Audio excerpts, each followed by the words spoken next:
Welcome to this podcast series on Neo-Charismatic leadership with author, leadership expert and coach Dr. Ghadah Angawi and executive leader Martin Headley, where they will both explore the recently published book Neo-Charismatic Leadership and the coaching topics it covers.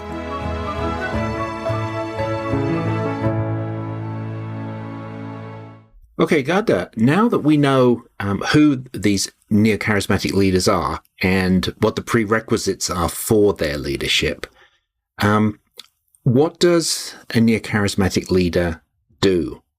How is the group or the organization that is affected by them affected? Yeah, and thank you for asking this question.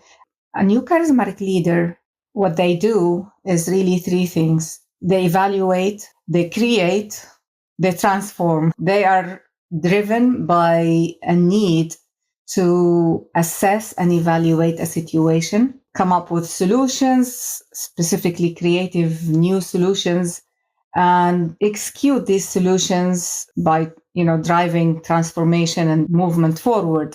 So if a new charismatic leader walks into a room, they don't just improve the look of the place. First of all, they look at the place, what needs to be done here, but they don't just add a plant there or a nice rug that makes the place look nice. They don't look for improvement. It doesn't satisfy them. They assess the situation or the space in terms of functionality. How can I make this work for everybody? What can be done here? They'll take all the furniture out, repaint the room. They might even demolish a wall to create a new space with another room. They might move the window. If they can, they'll actually do things with the ceilings. And then they'll create it from scratch because they think that if you just put improvement on a current situation, it might improve it for a while, but it's not going to serve the functionality for the changing context. They can see the external and internal factors in play ahead of everybody else, which makes their solutions not just improvement. Okay, so the first thing that strikes me in your comments there is that a neo-charismatic leader is really looking for a radical solution. A little bit of change just doesn't seem to interest them, which, when you relate that back to my original question, how is the organization affected by them? The fact is that the organization or the group can be fundamentally changed by them. And I think that's important to remember all the way through as we continue in this journey. You mentioned the evaluate, create, and transform sequence, which I really liked because from what I've seen, the strongest leaders that I've ever been involved with have done exactly that. They haven't waited for anybody to come and tell them what's wrong. They've taken a lot of input, but because your analogy is you walk into a room, you can physically see what's wrong. When you walk into a new organization, for example, you can't always physically see what's wrong, but they do this. They evaluate and then they create a totally new vision, usually by themselves.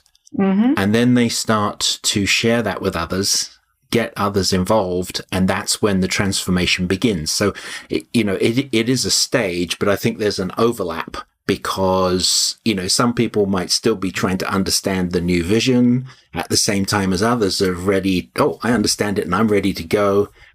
So a neo-charismatic leader has to deal not only with all three stages, but also with the integrations in between each stage. And that certainly does explain a lot of what I consider to be incredible patience of the best leaders that I've worked under. That to me, I was usually the person that immediately saw the great idea and thought, oh yeah, we've got to go and do this. Mm-hmm. So I was one of the first adopters to go out and give it a try. And I could never understand back, years ago, could never understand why a leader would be willing to say, okay, but these people aren't on board yet. We've got to get them on board. And I'm like, well, no, let's just go and do it anyway. No, that's, Yeah. now, of course, I realize, and I do the same thing myself. I bite my tongue, I do whatever I need to do, but I think, okay, I haven't brought this person along with me yet, so there's no point in doing full-scale transformation until I do. So what you've just described definitely describes the best leaders that I've worked with and under. And thank you for adding this. It explains a lot in terms of how they like to carry people on board. Remember, they're altruistic, so they believe whatever solutions they're bringing, whatever creation they're going to create, it's all about serving the greater good of everybody. They want to involve everybody. So that's an integral part, because their transformation is not for the sake of transformation itself. It's not because they like to change. They think this will bring more benefit to the organization. And we'll talk about this in stage 1 in detail. This is what stage 1 is about. A combination of external and internal factors that they immediately perceive in a situation. And it's also a combination of people perception of these solutions, of what needs to be done, people dreams, people aspirations. And this is where the influential part comes. They are influential in terms of having not only to transform the organization or the workplace, but also transcending people from a current situation to a different situation where people start tapping into their creativity, getting inspired and feeling enthusiastic about being in this workspace. Yes. Okay, that makes sense. So what you're describing, or what I'm hearing you describe here, is a sort of context for how it all starts. So I'm wondering, in which context, are there different contexts, in fact, for each stage when it should take place? Yeah, there are different contexts. A leader as an individual contributor or on their own, they still want to improve, and they still want to evaluate, and they still want to create the best out of every opportunity they see and they have. They start contributing to social organizations in their life outside work. They want to make the world a better place. So they think, what needs to be done in this neighborhood? What needs to be done in this city? What needs to be done in my country? They're always looking for new opportunities to evaluate, create, and transform. Okay, so the context then suggests to me that it can very often start before one actually joins the organization or the group.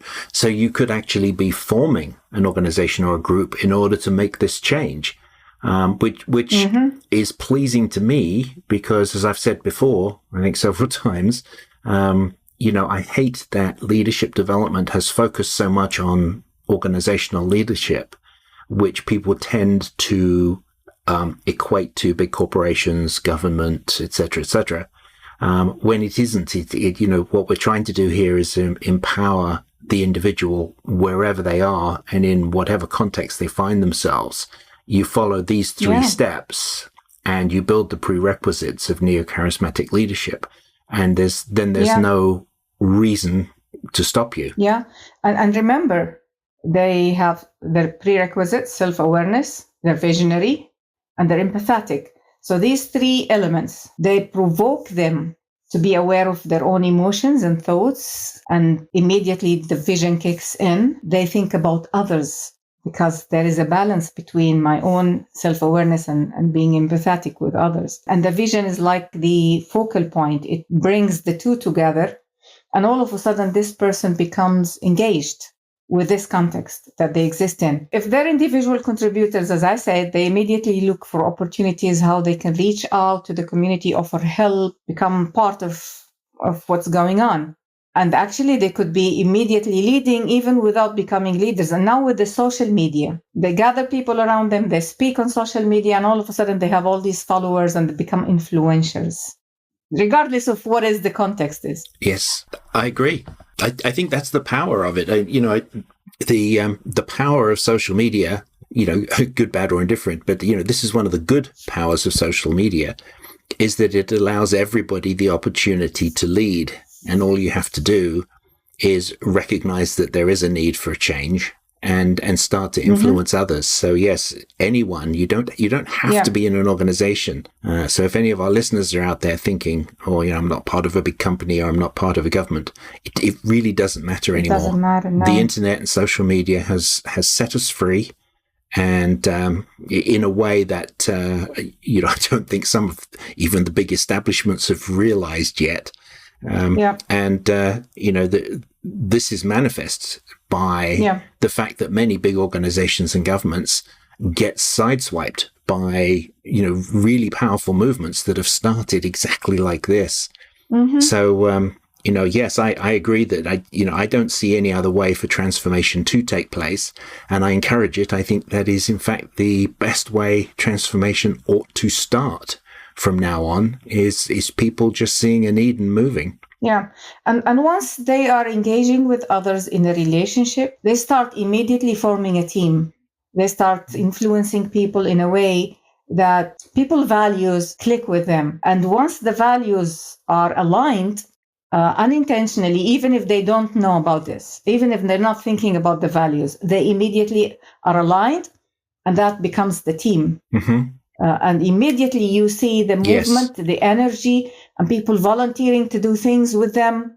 And they just create that momentum that doesn't stop. And if it fails or hit a wall, they create another opportunity. It's just ongoing. Yes, that seems to me to be the resilience that is required, because most of us have good ideas. Probably everybody in the world has at least one magnificent idea a year. So the evaluate stage makes a lot of sense. People can say, oh, this is wrong, or I don't like that. I can come up with something better. But of course, as soon as you start to talk to people about your idea of something better, they then come back to you with how they see it from their perspective, which of course could be different. So they might intrinsically agree with what you're saying. They may have some concerns about the detail. So one of the things that we have to do is build that resilience in individuals that want to lead, to understand, you're going to face this. People will challenge you. People will question you. People will suggest alternative ways of doing it. And for you to realize that is the benefit, that if you can get that person on board with you, you now have a much stronger picture of what to create, and again, as the movement grows, then what to transform. Yes, there is this bit of a challenge. It is what makes them enthusiastic about implementation of their ideas. Once there is a challenge, they know that they're moving forward. If there's no challenge, there is no resistance. That's what makes new charismatic leaders different. So in effect, if you're not willing, or if the challenge then dampens your enthusiasm and causes you to stop, then clearly you're not a neo-charismatic leader. No, you've got to realize that you've got to get above and beyond this, and that also every leader ever has always gone through this process. So don't worry, it's quite normal, right?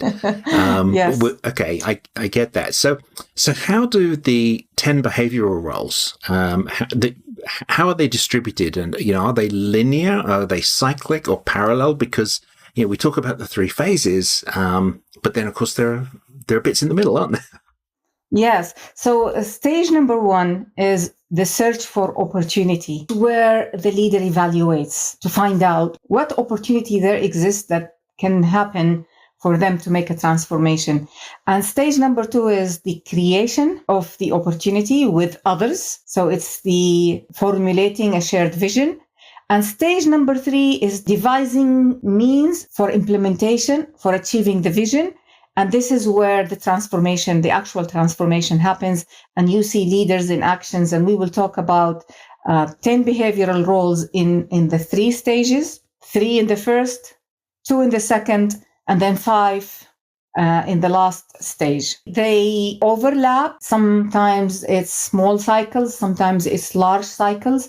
But I describe this in my model like an orbit. They create an orbit of 3 stages around them, where they run in each orbit simultaneously while the other is still ongoing. And the leader actually is traveling between these orbits constantly.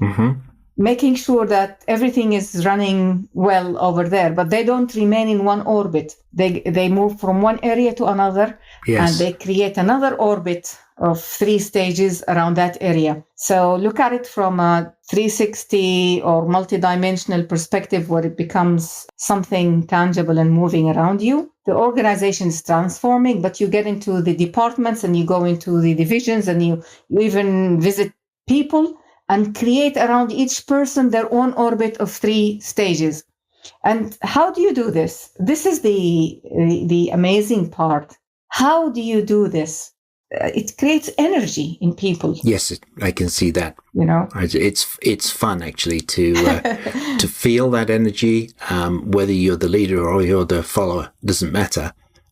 But you know, there is a certain sense that you're really going to enjoy what's coming next, even if you don't know what it is. And I think that's a reflection Yes. of it. So okay. Yes. And for me to observe these leaders and interact with them, it created momentum in my own life as I was researching and as I was coaching. And I come back with more energy than I had before the interaction, which means what they have transfers to others. I'd like the listeners to see how this energy transcends to others, and how we as followers with these leaders tend to learn from them and role model their behavior. I think we're about to, reach the end of this episode.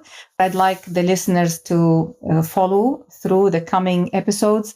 So thank you very much for listening. Thank you, Martin, for the beautiful episode, and looking forward to our next. See you soon. Thanks, Ghadah. Bye-bye. Ghadah and Martin, hope you enjoyed this episode. There is more information available at neocharismaticleadership.org. And if you would like to discuss coaching or training for yourself or your team, you can contact Ghadah and Martin through the website. We look forward to your participation next week. Until then, goodbye.